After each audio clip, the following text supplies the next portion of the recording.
everyone. Welcome to This Day. It is Monday, March 8th. We don't have any meetings to tell you about today, so we'll just jump on into who's on our show. Of course, we have Jeff Parker here for all the latest on COVID numbers, as well as what's going on here in Laguna Woods Village. And then we caught up with Jim Hopkins, who's going to give us a GRF update. Let's go ahead and go to our vaccination information that we regularly give you so you can know everything there is to know out there about COVID-19. LagunaWoodsVillageAlerts.com is where you can get the latest information regarding our vaccination information. We do have an FAQ page there where all of your questions should be answered.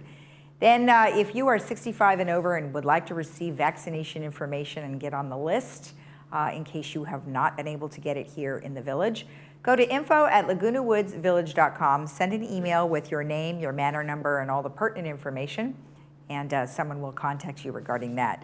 Now, if you would like to be vaccinated at any of the other locations, Soka, Disneyland, and now, of course, Rite Aid is doing it, but for Soka and Disneyland, you will want to register at Othena.com. Rite Aid, you will want to go to their website, which is riteaid.com/COVID-19. And if you're a Kaiser Permanente member, they have their own hotline, 833-574-2273. And then you can go to kp.org/COVID vaccine and make an appointment. Okay, our weather is looking pretty good. A bit cloudy today, and it's going to increase in clouds tomorrow, and then by Wednesday we are looking at some showers. So tomorrow, or today, 62-45, tomorrow 62-45 also. By Wednesday we are going to be having some showers, 57-43. Thursday, partly cloudy, light showers throughout the day. Friday, partly sunny, 65-43. Our sunrise this morning was at 6:10 this morning, and sunset will be at 5:54. And Joel Goldstein took this picture and he called it toes in the sand. That is a crazy shaped rock there. Thank you for sending that in, Joel. And if you have a great photo of something around our area or someplace in Orange County, or maybe you've been traveling and you have a great shot, please email it to us at LagunaWoodsVillageTV@gmail.com. All right, when we return, we will have Jeff Parker, so stay tuned.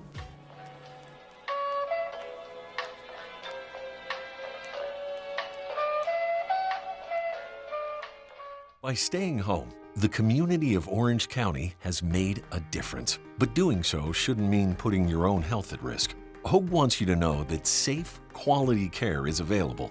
Don't ignore or delay the medical attention you need. From routine checkups to revolutionary treatments, Hoag is here for you, just as we have been for almost 70 years. Like no other time before, your healthcare choices matter. Get the care you need from the name you trust. Welcome back. I'm Kiana Lee. With us today is Dr. Christine Chung of 7-Day Dental. She has great news for seniors. Doctor, why don't you tell us the exciting news? Mom. We know there are many seniors living with tooth pain. 7-Day Dental is starting a new program called Seniors First. Seniors who are 65 years or older will get initial free exams and x-rays. That is so nice, doctor. Call your nearest 7-Day Dental to get your 7-Day Dental smile. Mother's Day is coming, and Diane's Hallmark is just the place to get Mom a gift that shows how much you care. Our women's department has gifts for that special someone, including clothing, jewelry, Vera Bradley, and Bagolini handbags, Crabtree and Evelyn, and many other great gifts for Mom. Don't forget that our religious department carries a great selection of Christian gifts and Bibles as well. Diane's Hallmark is a Gold Crown store. Come in and experience our personalized service. We're located on Alicia Parkway next to Hobby Lobby.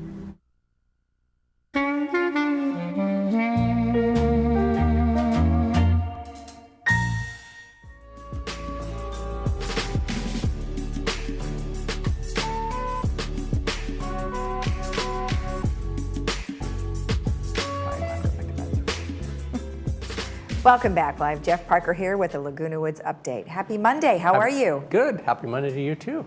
Well, here we go again, another week. Well, we got through the weekend, We did. and we were able to vaccinate over 8,000 now total for the community. So wow. Saturday and Sunday were very effective in moving that forward. We have one more event next Friday. Okay. So that'll conclude our second doses. Right. At that point in time, we're on hold.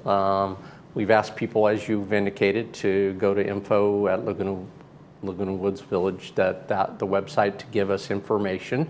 If they provide us the manner, if they didn't get a shot, if they're interested in getting a shot. And then clearly the other thing is there's still the other places you can go. The county, through Alethea, you can go and get the Disneyland and Soka. And they're also looking at opening up Anaheim Convention Center, a number of places that they're looking at expanding for the county. Also, My Turn, you can register on My Turn to get screened for vaccination through the state of California. That's their website. It's called myturn@ca.gov. Okay. So that's another place you can register. Okay. And then finally, we mentioned Friday, Rite Aid.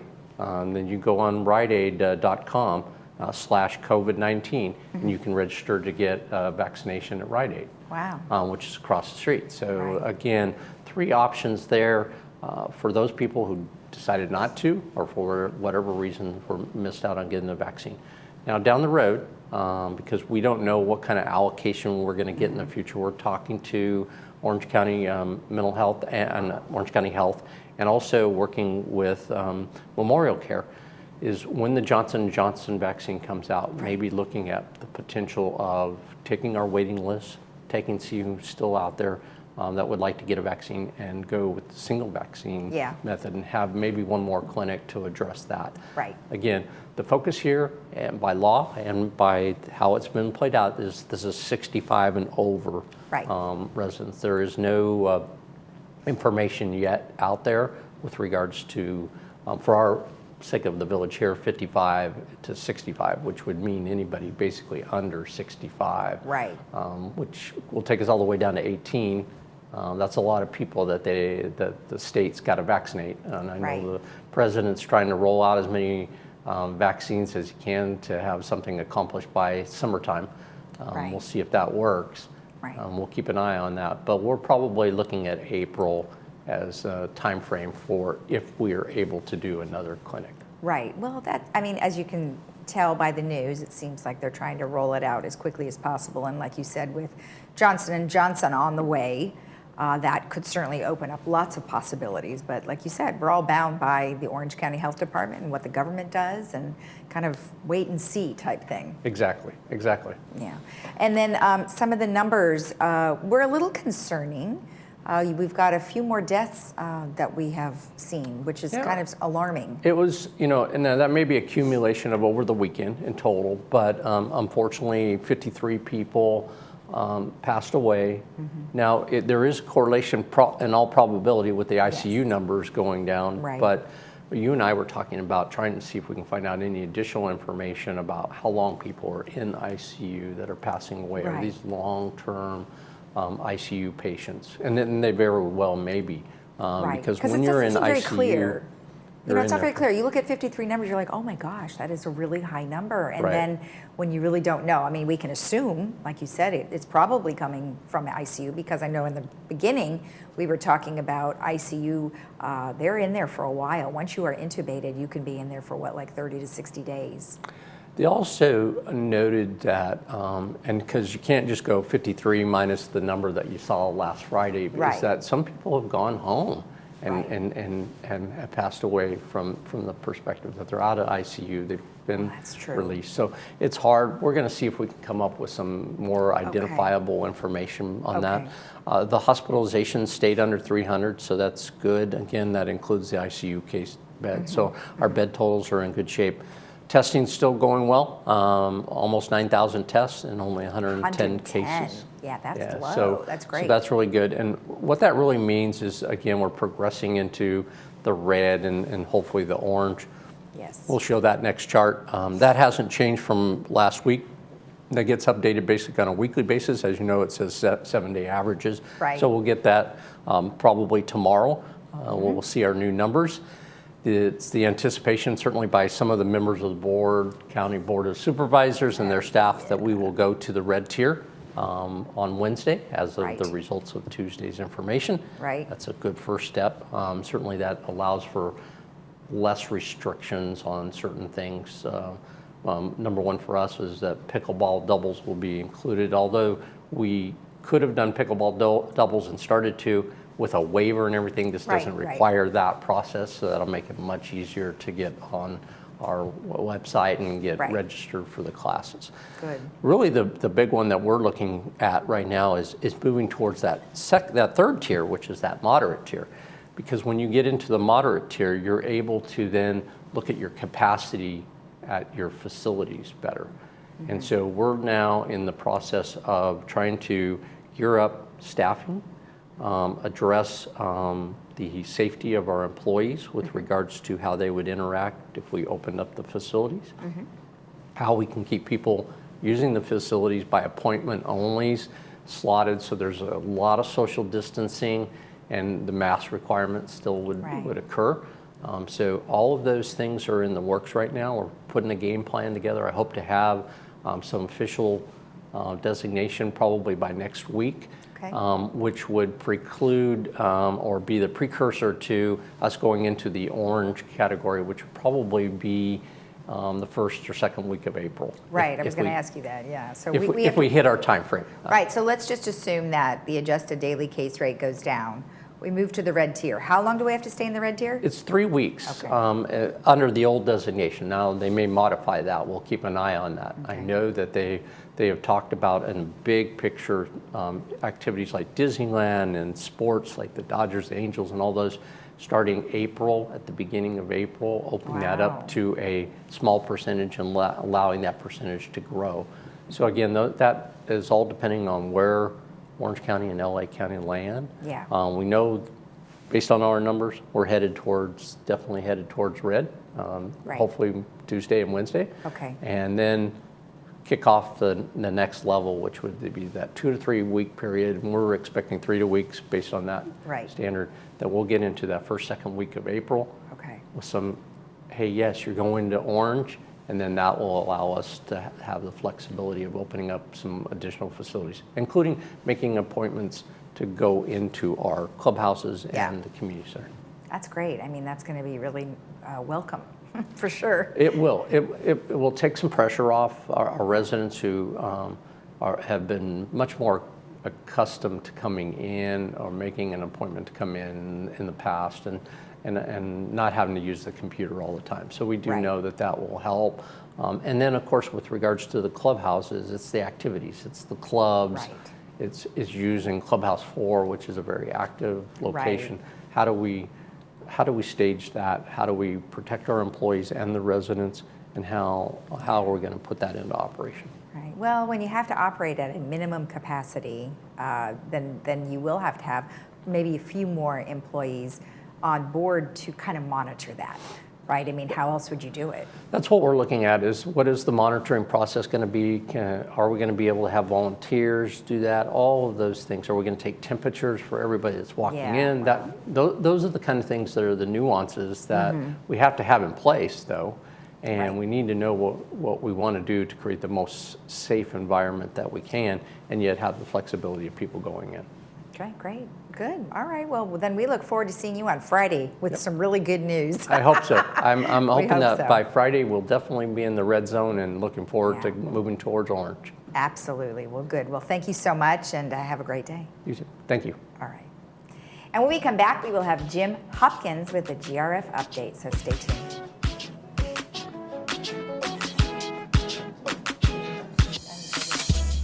That's it. We are good.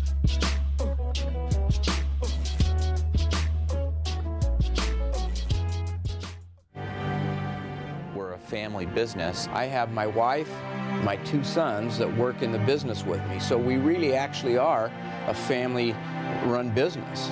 We call them our extended family. We do it from the moment they walk into the office. We actually have personal relationships and friendships with our clients. They're not just a client, they are part of our friends and family. That's what we do here at Sterling Financial Advisors. We help people get peace of mind and quality of life in retirement.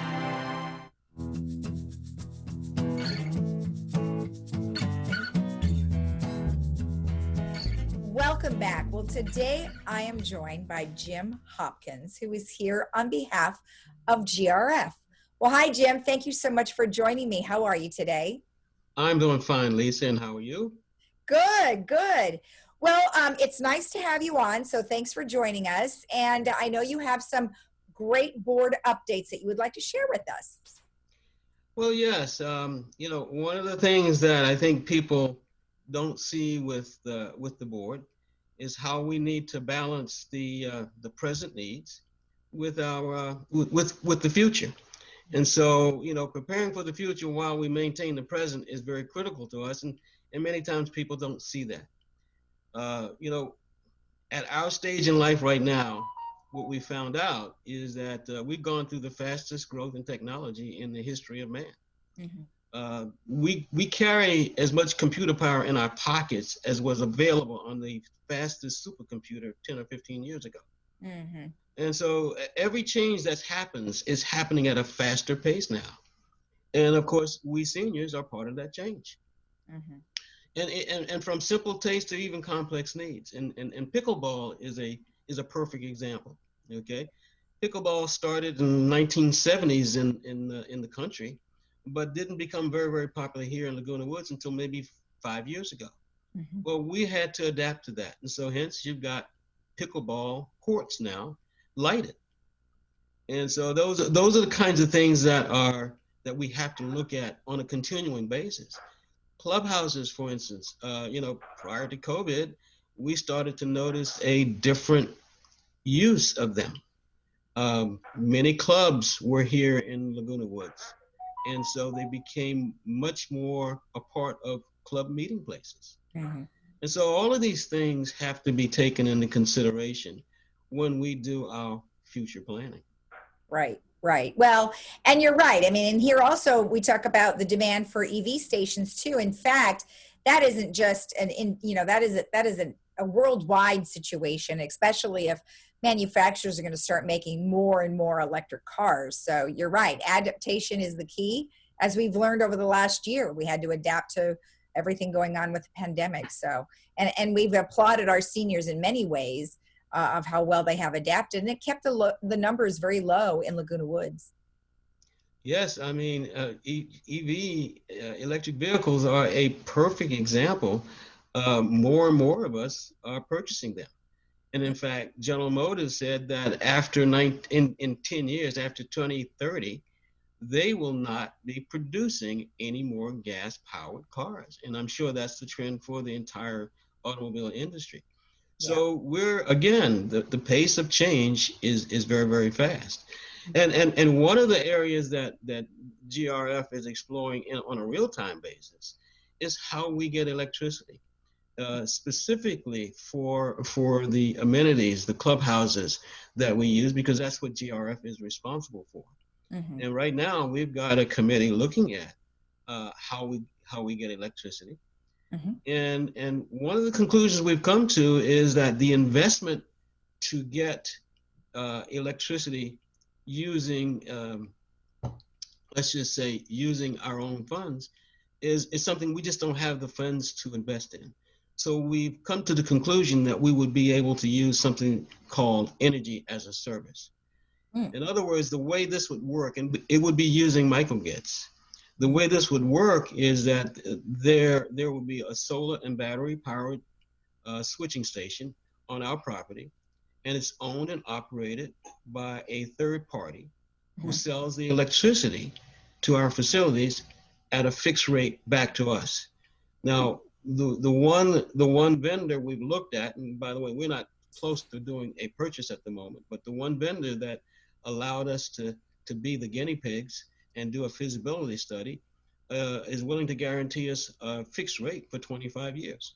Wow. That rate would be 20% lower than the current Southern California Edison rates today. And so if it's fixed and you assume Southern California will be increasing its rates, we look at a possible savings of $10 million in 25 years. And we're hoping that could be more, but it does have some impact. So we're looking at all of those kinds of things to get an ROI for our residents, as well as sustainable electricity. Texas had a few problems this past couple of weeks.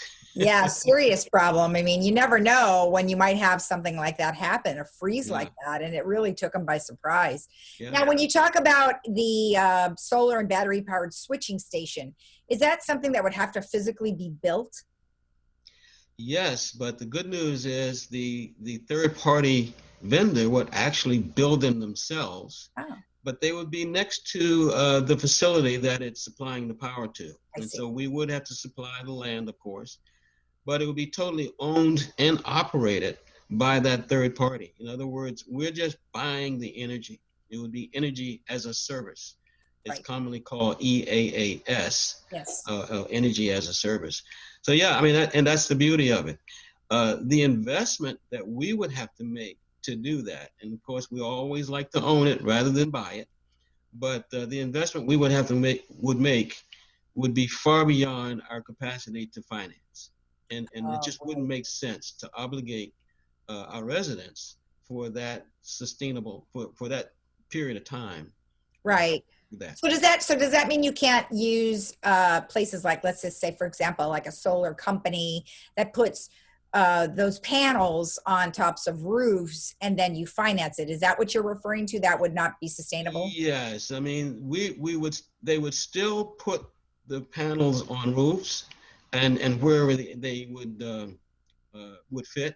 And in fact, what they're looking at, because this is a considerable amount of electricity, what they're looking at is actually putting little carports at the clubhouses, and on top of those clubhouses, you would have on top of the carports, excuse me, you would have solar panels. Now, if you go up 405, you've seen them on at the Kaiser Building, for instance. Yeah. Okay? Yeah. And it is common. It is common to do that. Right. I mean, that looks like a great idea, and hopefully you Yeah. guys can get that going. So that's exciting. I mean, Yeah. that's really exciting for you to be able to be on that path. So I'll look forward to hearing more about that. That's great. Yep. Now, the breeze, we've got, current issue of the breeze, and we're talking a lot about broadband and cable TV and internet. And as you know, we've had some internet challenges these days. So yeah, I mean, capacity is being, I think, used on a regular basis right now. What do you want to tell us about that? Yeah, it's as anybody that's read the current issue of Breeze, they see what's going on with broadband and cable TV and the internet. And pretty soon, the future is going to be that cable TV, regular TV, and the internet are all going to be on one portal. And I know we see it as a wire coming in, so to speak, to the house, and it gives us everything we need. But the truth is that it's coming from several different sources.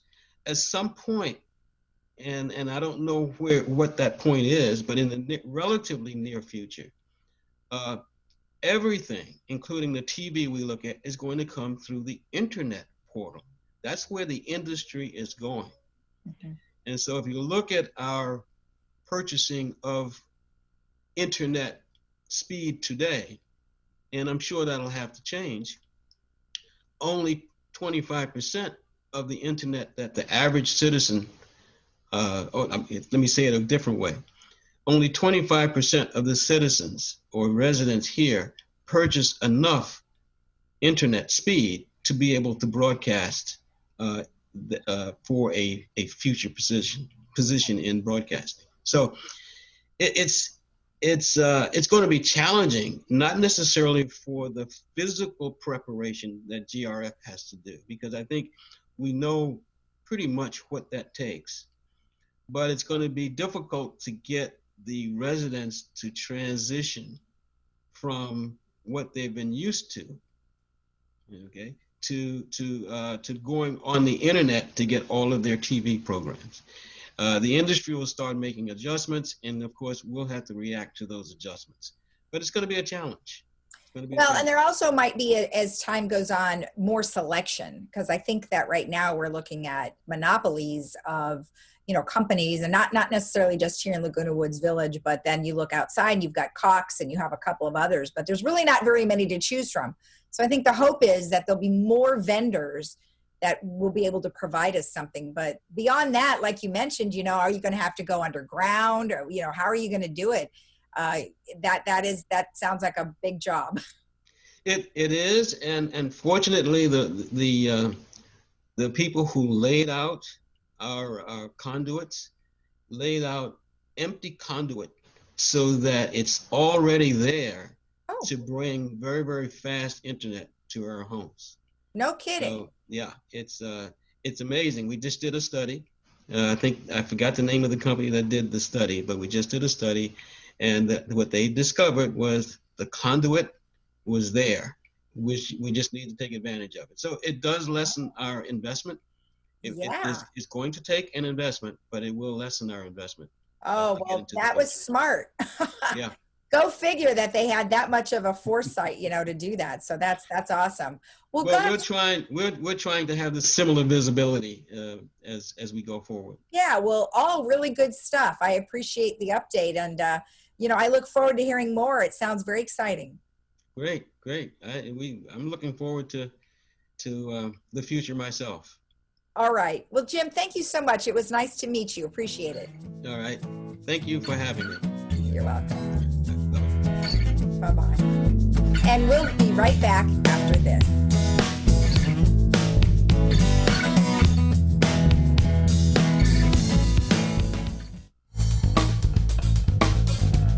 At Harvard Eye, we are so happy to be open again and to see all of you for your medical and surgical eye care. We're taking great care to protect everyone from COVID-19 by seeing fewer patients, spacing out chairs in our lobby, sanitizing our office constantly, and doing much more. The world is changing a lot, but what hasn't changed is we're honored by your trust and confidence, and we're committed to keeping you safe. We can't wait to see you.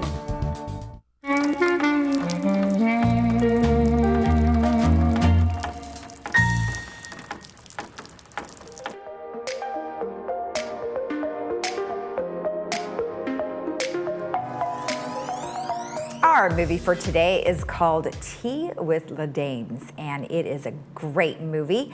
And you can watch it today at 2 p.m. with subtitles, 7 p.m. without subtitles, and that is brought to you by Advanced Ear Care. And also, don't forget that today, starting at 10 a.m., is the Alzheimer's of Orange County webinar, and you can do that interactively. Get an email quickly to sunshinelute@gmail.com or call her at 949-278-6454. Okay, let's take a look at our weather one last time. As I mentioned, it'll be cloudy, partly cloudy today, tomorrow, and then we're going to be heading into some rain starting on Wednesday. So today we're looking at 62-45, again 62-45 for tomorrow. Wednesday and Thursday, cloudy and showers, 57-43, 63-48, and then Friday, 65-43. Have a great day in the village. We'll see you again tomorrow at 9 a.m. You can watch us at 12:30 and 5 each day, including Saturday. Have a great day. We'll see you tomorrow. Bye-bye.